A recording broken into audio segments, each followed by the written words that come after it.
মৰাণত ৰাজচক্ৰ বিষয়া ডাক্তৰ সংগীতা শৰ্মা আৰু সংলগ্ন ৰাজচক্ৰ বিষয়া পাপৰি বৰগোহাঁইক ৰাজহুৱা বিদায় সম্বৰ্ধনা জনোৱা হয়।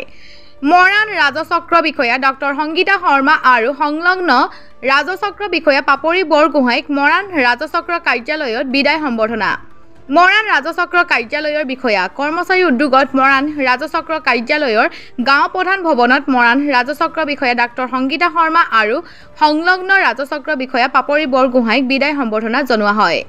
মৰাণ নাগৰিক সমিতিৰ সভাপতি পবিত্ৰ চুতীয়াৰ সভাপতিত্বত যতীন সোণোৱালে আঁত ধৰা অনুষ্ঠানটিত উপস্থিত থাকে মৰাণ আৰক্ষী থানাৰ ভাৰপ্ৰাপ্ত আৰক্ষী বিষয়া নীলম সঞ্জীৱ নাথ, বিভিন্ন মৌজাদাৰসকল আৰু বহুকেইগৰাকী বিশিষ্ট ব্যক্তি, মৰাণ আঞ্চলিক ব্যৱসায়ী সন্থা, মৰাণ ৰাজচক্ৰ কাৰ্যালয়ৰ বিষয়া, কৰ্মচাৰীবৃন্দ, মৰাণ শান্তি সমিতি, মৰাণ নাগৰিক সমিতি, বংগভাষী অসমীয়া সমাজকে ধৰি বিভিন্নজনে ফুলাম গামোচা, শৰাই, চেলেং চাদৰ জাপি সম্বৰ্ধনা পত্ৰ প্ৰদান কৰি ডাক্তৰ সংগীতা শৰ্মা আৰু পাপৰি বৰগোহাঁইক বিদায় সম্বৰ্ধনা জ্ঞাপন কৰে।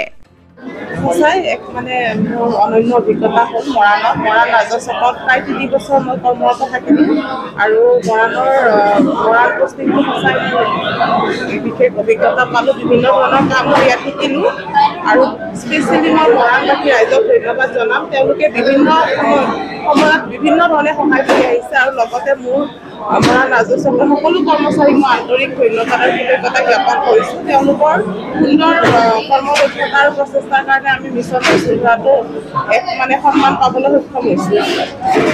মৰাণ ৰাজচক্ৰ বিষয়া কাৰ্যালয়ৰ দুগৰাকী প্ৰশাসনিক বিষয়া ডক্টৰ সংগীতা শৰ্মা আৰু পাপৰি বৰগোহাঁই তেখেতসকলৰ বদলিৰ নিৰ্দেশনা আহিছে।